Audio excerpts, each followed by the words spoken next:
CSK match day special. இன்னைக்கு CSK vs RCB match day and CSK playing eleven ஏதாச்சும் changes இருக்குமா and ஒரு சில கீ பேட்டர்ஸ் வந்து வீடியோல கொண்டு வந்திருக்கேன். அது எல்லாத்தையும் வீடியோல ஃபுல்லா பார்க்கலாம். அப்ப நம்ம சேனலுக்கு புதுசா இருந்தீங்கன்னா இந்த வீடியோக்கு ஒரு லைக் கொடுங்க, மறக்காம சேனலை சப்ஸ்கிரைப் பண்ணுங்க.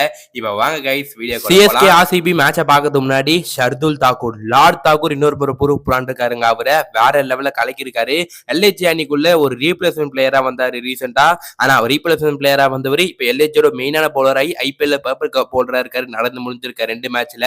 ஆமா கைஸ், அண்ட் ஆல்ரெடி சன்ரைசர்ஸோட ஒரு மேட்ச்ல இப்ப 3 விக்கெட் எடுத்திருக்காரு நேத்து. அதை தவிர அதுக்கு முன்னாடியே டிசியோட ஒரு 2 விக்கெட்னு இப்ப பர்பிள் ஹோல்டர் ஆயிருக்காரு Shardul Thakur. What a comeback guys Shardul Thakur கிட்ட இருந்து. அவர் ஆக்ஷன்ல அன்சோல்ட் ஆனனும் அண்ட் அதுக்கப்புறம் நான் டொமஸ்டிக்ல போய் கலக்கிறேன்னு அங்க கலக்கிட்டு இப்ப திரும்பி ஐபிஎல் வேற லெவல்ல ஒரு கம்பேக் கொடுத்து லாஸ்ட் இயர் கண்டிப்பா அது மே 18 யாருமே மறந்துருக்க மாட்டோம். ஏதோ ஐபிஎல் கோப்பையே ஜெயிச்ச மாதிரி ஆர்சிபி பிளேயர் செலிப்ரேஷன் பண்ணதா இருக்கட்டும். அண்ட் வெறும் பிளே ஆஃப்ஸ்குள்ள தான் போனாங்க. ஆனா அதுக்கே அவ்வளவு செலிப்ரேஷன். அந்த மேட்ச்ல மட்டும் நம்ம தலை தோனி அடிச்ச பால் கிரவுண்ட் அவுட் வெளியே போகாம இருந்துச்சா, பால் நியூ பால் கொண்டு வராம இருந்தாங்கன்னா அன்னைக்கு மேட்ச் கதையே வேற லெவல்ல இருந்திருக்கும் இங்க. ஆனா அந்த ரிசல்ட்டுமே மாறி இருக்கலாமே. ஆனா அதை கூட மறந்துடலாங்க சிஎஸ்கே தோத்தது. ஆனா அதுக்கப்புறம் வெளியே நடந்தது சிஎஸ்கே ஃபேன்ஸ் அந்த பூம் பண்ணதா இருக்கட்டும் அண்ட் ஃபேன்ஸ் நிறைய பேர் இது பண்ணாங்க. ஆர்சிபி ஃபேன்ஸா இருக்கட்டும், அவங்க நடந்துக்கிற விதம் அதெல்லாம் அண்ட் கண்டிப்பா அதுக்கெல்லாம் அவங்க பதில் சொல்லி அவனுக்கு தூங்கிட்டு இருக்க சிங்கத்தோட கர்ஜனை எப்படி இருக்குன்னு ஆர்சிபிக்கு தெரியல போல. கண்டிப்பா பாருங்க இன்னைக்கு எப்படி தெரியும் அந்த கர்ஜனை எப்படி இருக்குன்னு. ஹேண்ட்ஷேக் கூட பண்ண முடியாத அளவுக்கு அவங்க ஐபிஎல் கோப்பையை வின் பண்ண மாதிரி செலிப்ரேஷன் பண்றாங்க லாஸ்ட் இயர். பாப்போம் கைஸ். ஆனா இந்த வருஷம் கண்டிப்பா அண்ட் சிஎஸ்கே இன்னைக்கு வேற லெவல்ல ஒரு சம்பவம் பண்ண போறாங்க. சேப்பாங்க. அதுக்கு முன்னாடி ஒரு சில கீ பேட்டில்ஸ் தான் பார்க்கலாம். அந்த கீ பேட்டில்ஸ் என்னன்னா நம்ம டீம்ல இருக்க பிளேயரையும் ஆர்சிபி அணியில இருக்க பிளேயர்ஸை வச்சு கம்பேர் பண்றது அந்த ஒரு கீ பேட்டில்ஸ். அதுல பாத்தீங்கன்னா முதல் கம்பேரிசனா captain Ruturaj Gaikwad vs Jos Hazlewood தான் இருக்கு. இது ஒரு நல்ல பேட்டிலா இருக்குங்க. பவர் பிளேயர் ருத்ராஜ் கேக்வாட் கண்டிப்பா பேட்டிங் வருவாரு. ஹேசல்வுட் எப்படி அவர் டேக் டவுன் பண்ண போறாருன்றது இன்ட்ரெஸ்டிங்கா இருக்கும். அடுத்த ஒரு பேட்டிலா ஷோம் துபே vs குர்னால் பாண்டியா தான் இருக்கு. ரீசெண்டா கூட ஈடன் கார்டன்ஸ்ல குர்னால் பாண்டியா நல்லா பண்ணியிருந்தாரு. அதனால தான் சொல்றேன் குர்னால் பாண்டியாவை எப்படி துபே அட்டாக் பண்ண போறாரு, அதுவும் மிடில் இன்னிங்ஸ்ல குர்னால் பாண்டியா நல்லா போடுவாரு. அவரை எப்படி ஒரு அட்டாக் பண்ண போறாரு ஷோம் துபே. இது பாத்தீங்கன்னா ஒரு நல்ல பேட்டிலா இருக்கு இந்த மேட்ச்ல. அடுத்த கீ பேட்டிலா பாத்தீங்கன்னா சிஎஸ்கே நியூ ஸ்பின் வரவான நூர் அகமது vs விராட் கோலி. இது ஒரு வேற லெவல் பேட்டிலா இருக்கு. என்ன பொறுத்த தெரியும் விராட் கோலி லெக் ஸ்பின்னர்ஸ் எப்படி விளையாட போறாரு அவருக்கே தெரியும். நம்மளுக்கே பார்த்தா விராட் கோலி தெரியும் லெக் ஸ்பின்னர் கொஞ்சம் தடவுவார்னு. ஆனா கண்டிப்பா நூர் அகமது vs விராட் கோலி ஒரு நல்ல பேட்டிலா இருக்கும். மேபி கலீல் அகமது விராட்டுமே பாத்தீங்கன்னா ஒரு நல்ல பேட்டிலா இருக்குன்னு நினைக்கிறேன். என்ன பொறுத்த தெரியும் பாப்போம். அடுத்த பேட்டிலா பாத்தீங்கன்னா அண்ட் லாஸ்ட் ஃபைனல் பேட்டிலா rock star Ravindra Jadeja vs Rajat Patidar. இதுவுமே ஒரு வேற லெவல் பேட்டில் சொல்லணும். ஏன்னா பிகாஸ் ரஜத் பண்டிதர் நல்லா பேட்டிங் விளையாடுவார் ஸ்பின்னர்ஸ் அண்ட் ஜட்டு நல்லா போடுவார். அந்த மிடில் ஓவர்ஸ் அந்த டைம் தான் போடுவாரு. அப்பதான் ரஜத் பண்டிதருமே பேட்டிங் வருவாரு.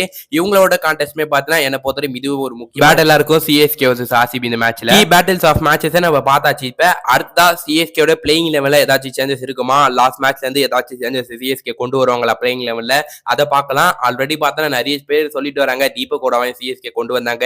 அது தவிர பாத்தீங்கன்னா டெவான் கான்வே உள்ள கொண்டு வந்திருக்கலாமே, ராகுல் திரிபாடியை ஓபன் பண்றாங்க சிஎஸ்கே. நிறைய கொஸ்டின் இருக்கும். அண்ட் இன்னொரு கொஸ்டின் கூட சொல்றாங்க ஏதாவது சாம் கரன் நல்லா பண்ணலையா, அவருக்கு பதிலா ஜெமி ஓட்டன் உள்ள வருவாரா, அதுமே பார்த்தா இப்ப பார்க்கலாம். First of all Sam Curran vs Jamie Overton யார் இவங்க 2 பேருக்குள்ள உள்ள வருவாங்கன்னு பெரிய கான்டெஸ்ட் போச்சு.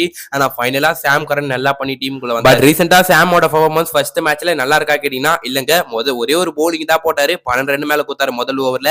பேட்டிங்லயுமே பெருசா பண்ணல, வெறும் 4 ரனுக்கு சாம் கரன் அவுட் ஆயிருப்பாரு. இந்த நேரம் தான் நிறைய சிஎஸ்கே ஜெமி ஓட்டன் சிஎஸ்கே ஏன் ட்ரை பண்ண கூட சொல்லிட்டு வராங்க. கைஸ் இன்னும் ஒரே ஒரு மேட்ச் தான் முடியும். இதை வச்சு நம்ம டிசைட் பண்றது கஷ்டம். மேபி இன்னும் 2-3 மேட்சஸ் போனா தெரியும் சாம் கரன் எப்படி பண்றாரு இல்லைன்னா ஜெமி ஓட்டன் ட்ரை பண்ணலாம். அடுத்ததா இன்னொரு முக்கியமானதுன்னா சிஎஸ்கேயோட ஓப்பனிங் தான் கைஸ். ஓப்பனிங்ல சேஞ்சஸ் இருக்குமா கேட்டீங்கன்னா கண்டிப்பா ராகுல் திரிபாடி தான் சிஎஸ்கேக்கு இந்த மேட்ச்லயுமே ஓபன் பண்ண போறாரு. ருத்ராஜ் கேக்வாட் 1 டவுன்ல கண்டினியூ பண்ணுவாருன்றதுதான் லேட்டஸ்ட் அப்டேட். அடுத்ததா பாத்தீங்கன்னா மதிஷா பத்ரனா பத்தி லேட்டஸ்டா பாத்தீங்கன்னா சிஎஸ்கேயோட head coach Stephen Fleming update சொல்லிருக்காரு.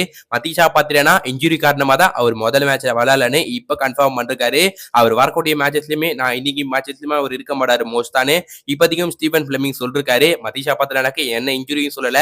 அவர் சீசனுக்குள்ள வரும்போதே அவர் இன்ஜுரியோடு வந்தாரா இல்லைன்னா இவர் உள்ள கேம்ப்ல வந்து ஜாயின் ஆனதுக்கு அப்புறம் இன்ஜுரி ஆச்சானு நம்மளுக்கு இன்னும் கிளியரா எந்த ஒரு ரிப்போர்ட்டும் வரல. மோஸ்டா அவர் சிஎஸ்கே கேம்ப்ல ஜாயின் பண்ணதுக்கு அப்புறம் கூட அவருக்கு அந்த ஒரு இன்ஜுரியோ அந்த ஒரு சின்ன நெகிழுமே இருக்கலாம். மோஸ்டா பாத்தீங்கன்னா ஒரு ரூல் அவுட் என்ற மாதிரி சொல்றாங்க. மேபி அவர் ரூல் அவுட்டா வாய்ப்பு இல்ல. மேபி 1 or 2 மேட்சஸ் அவர் மிஸ் பண்ணலாம். மேபி ஒரு கம்பேக்க கொடுப்பாரு. நம்மளுக்கு ஃபுல்லி ஃபிட்டான மதிஷா பத்ரனா தான் கைஸ் கண்டிப்பா வேணும். அவர் அந்த லாஸ்ட் இயர் SA20ல விளையாட வச்சாங்களே இப்ப ரீசெண்டா அந்த மாதிரி மதிஷா பத்ரனா நம்மளுக்கு வேணாம். அவரு பதிலா அவர் ஃபுல்லி ஃபிட் ஆகி வரட்டும். அப்பதான் நம்மளுக்குமே பாத்தீங்கன்னா சிஎஸ்கேக்குமே அது நல்லது. இந்த மேட்ச் வின்னிங் ப்ரெடிக்ஷன்ஸ் பொறுத்தவரையும் சிஎஸ்கே இந்த மேட்சை வின் பண்ணுவாங்க மோஸ்டா. என்ன பொறுத்த என்னப்பா நீ சிஎஸ்கே ஃபேன் சிஎஸ்கே தான் வின் பண்ணுவாங்க சொல்லுவீங்க கேட்டீங்கன்னா நான் சிஎஸ்கே ஃபேன் தான். லாஸ்டா சிஎஸ்கே ஆர்சிபி சேப்பாக்கல பாத்தீங்கன்னா கிட்டத்தட்ட கிட்டத்தட்ட 9 வாட்டி கிட்ட மோதி இருக்காங்க. அதுல சிஎஸ்கே தான் பாத்தீங்கன்னா 8 அவுட் ஆஃப் பாத்தீங்கன்னா ஜெயிச்சிருக்காங்க. ஒரே ஒரு மேட்ச் தான் ஆர்சிபி ஜெயிச்சிருக்காங்க. அதுவும் பாத்தீங்கன்னா ஆதி காலத்துல ஆர்சிபி ஜெயிச்சது. கடந்த ஒரு 10 வருஷம் கிட்ட ஆர்சிபி சேப்பாக்கல இன்னும் ஒரு மேட்ச் கூட ஜெயிக்கல அகைன்ஸ்ட் சிஎஸ்கே கைஸ். அது நல்லா ஞாபகம் வச்சுக்கோங்க. பாப்போம் என்ன பண்றாங்கன்னு, யாரும் வின் பண்ண போறாங்கன்னு மறக்காம உங்களுக்கு கமெண்ட் சொல்லுங்க. பிளேயிங் லெவல்ல ஏதாச்சும் சேஞ்சஸ் கொண்டு வருவாங்களா சிஎஸ்கே, அதையுமே மறக்காம கமெண்ட் செக்ஷன்ல சொல்லிட்டு போங்க. அப்ப இந்த மேட்சோட ரிவ்யூ ஷோல வந்து உங்களை சந்திக்கிறேன். அப்ப நம்ம சேனலுக்கு புதுசா இருந்தீங்கன்னா இந்த வீடியோக்கு இன்னொரு லைக் கொடுத்து மறக்காம சேனலை சப்ஸ்கிரைப் பண்ணுங்க. அப்ப இன்னொரு சிஎஸ்கே கண்டென்ட்ல வந்து உங்களை சந்திக்கும் வரை உங்களது விடைபெறுவது நான் உங்கள் எல்லோ தமிழன்.